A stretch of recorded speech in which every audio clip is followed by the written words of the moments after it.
Hey guys, welcome back to Real Housewives Recaps. I'm so glad you're here. You guys, we are continuing on with this book, The Making of the King / Charles III, depending on which one you read, same book it sounds like.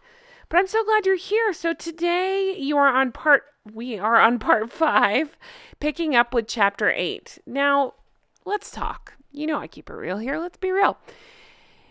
This part goes deep into Coronation. Honestly, we're going to be covering chapter 8 through 15, and it's all about Queen Elizabeth's coronation, King Charles's coronation, all the details. Again, I'm enjoying this book so much, and I do recommend that you read or listen to this book. I've had a lot of you saying you're enjoying it as well. This part is very detailed. These chapters that I've chosen for this section all relate to every detail of coronation. So as I talk about this, you'll be seeing these pictures in the background. I love the pictures of Queen Elizabeth and her coronation. And then, of course, we'll go into King Charles and his coronation. So we'll see all that in the background while I talk about it. But that's the reason I've selected these chapters. I will not be covering every detail. I mean, there's just no way. I would recommend, if you're into all the details, again, read this book. If you're not, I'll hit the highlights for you, because there are some that I want to talk about. Starting with chapter 8, and that chapter is called Doing the Same Thing Differently. Now, if you're reading along with me, it picks up on page 165. So we're going into King Charles, and the author does a good job, Robert Hardman, on comparing how King Charles was with his events versus how Queen Elizabeth handled the events. Now, there's a passage I would like to read to you because I just found it so interesting. I love these insights into Queen Elizabeth, Her Majesty the late Queen, and I like to see how she did things. So let's take a look. Again, I'm picking up on page 165. Let's see here. So Robert Hardman is going into how the Queen liked to do things when she would have these big formal events. She liked to have the receiving line at her events, and that she could that way make sure she met and shook hands with every guest, which I think is a very thoughtful detail. For big receptions, she also liked guests to be put in prearranged clusters depending on the nature of the gathering. So, for example, you might move from a group of dentists to a group of teachers to a group of people from a particular city or a regiment or a company, and it would help make each conversation easier if the cluster had something in common. The king does not prefer to do it this way. The queen liked to do things in a very formal way, says one of his senior team. She liked people in groups. She'd shake hands, she'd move on, and everyone else would stay put. The king says, people want to see me, which is nice, but they also want to see each other. So if you want friendships renewed and networks made, you need to let them move around. So he doesn't mind if it's all a bit random, but overall, the aim is the same. So I love details like that. I'm learning so much from this book, things like that I just wouldn't have known or thought about, and the differences in how Queen Elizabeth did things versus how King Charles does things. All right, changing gears. The other thing that I really enjoyed about this chapter and enjoyed learning about is how King Charles picked up a love of horse racing and horses from his mother. Sounds like this didn't happen until later on. She always exposed him to it. It was actually Queen Camilla who got him more into it and encouraged him to get more interested in the sport. So he made sure that the horses that he inherited from his mother were registered not only to himself, but also Queen Camilla. It was just a thoughtful detail to show that he appreciated Queen Camilla and her role of getting him more into his love of horses.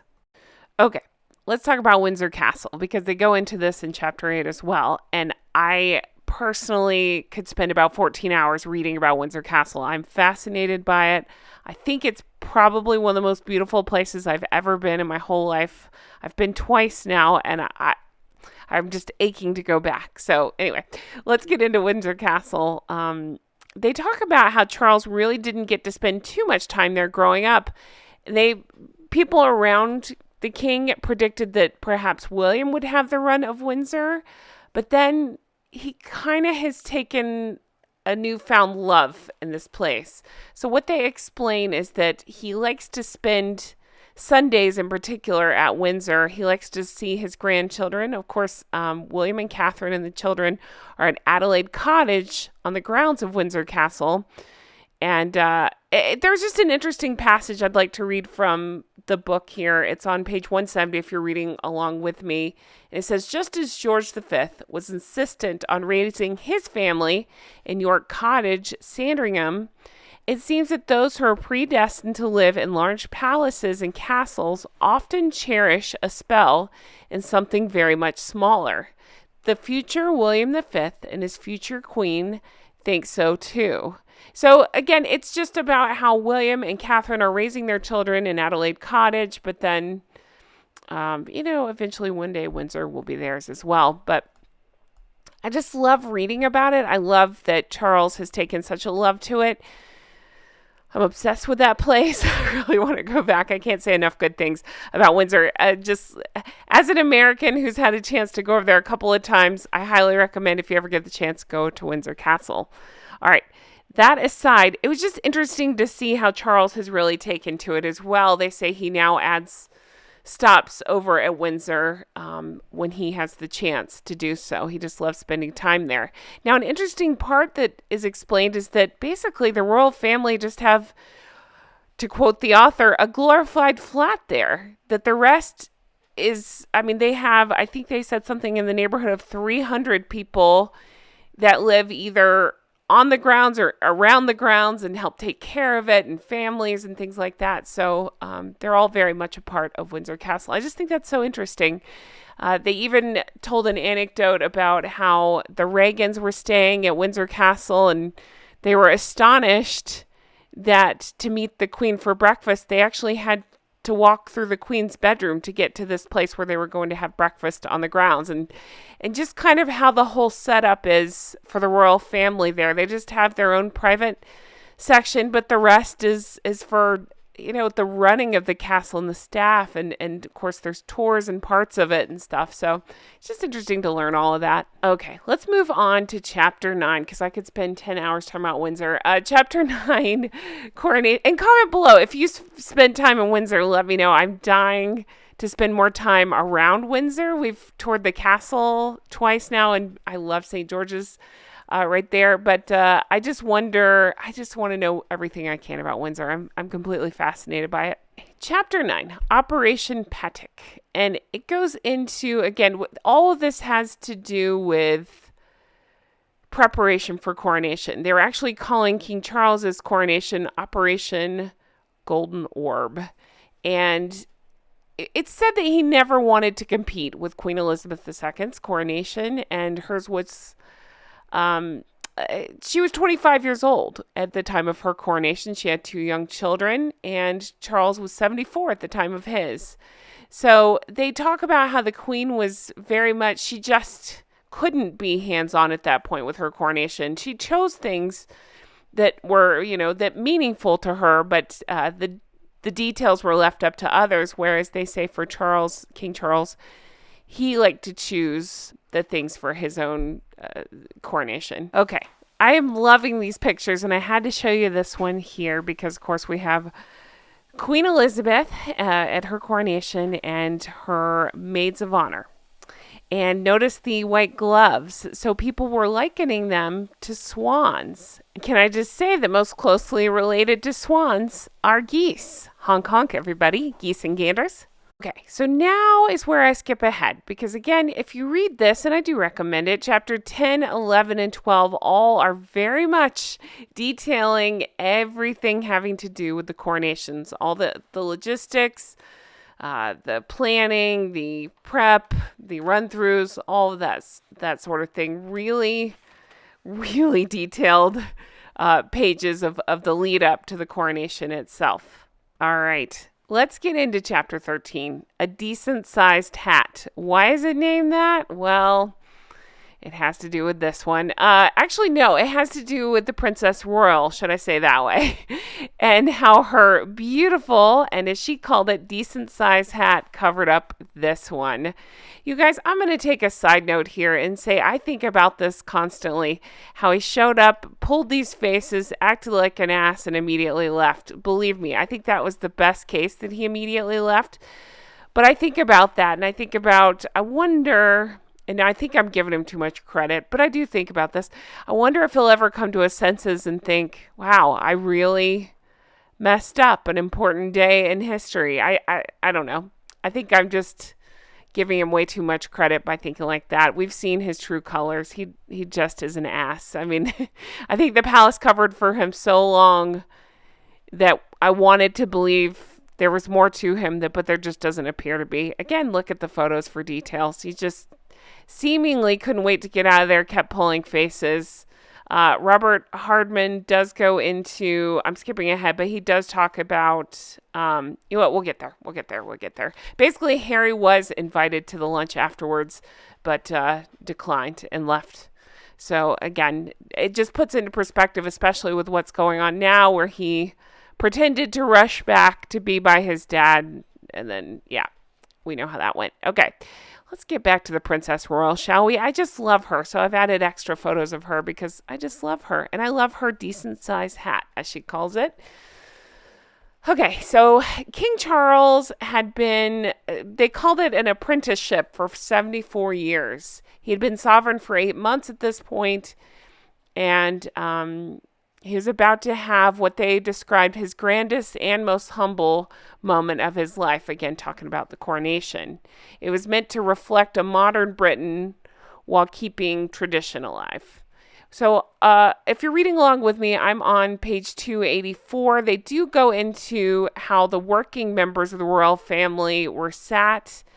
And Robert Hardman, again, no fan of Harry's, goes out of his way to point out Harry is not a working member of the royal family, so he was sat before other members. And this is a big deal because timing and order are a big deal with the family, and the fact that he was sat out of what would have been his order surely was noticed. It appeared to me, maybe Harry knew, but it appeared to me that Harry seemed to be pouting about his seat.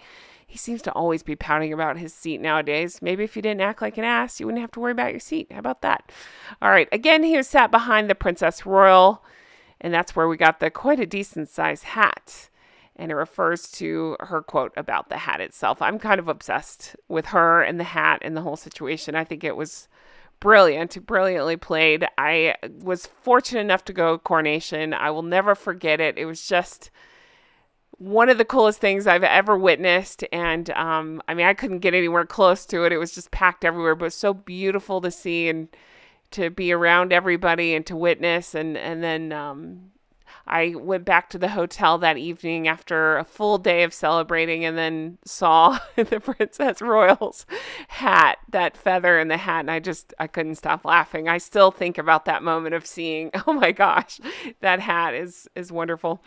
All right, let's go on to page 14. It was called, chapter 14. It was called I Was Glad.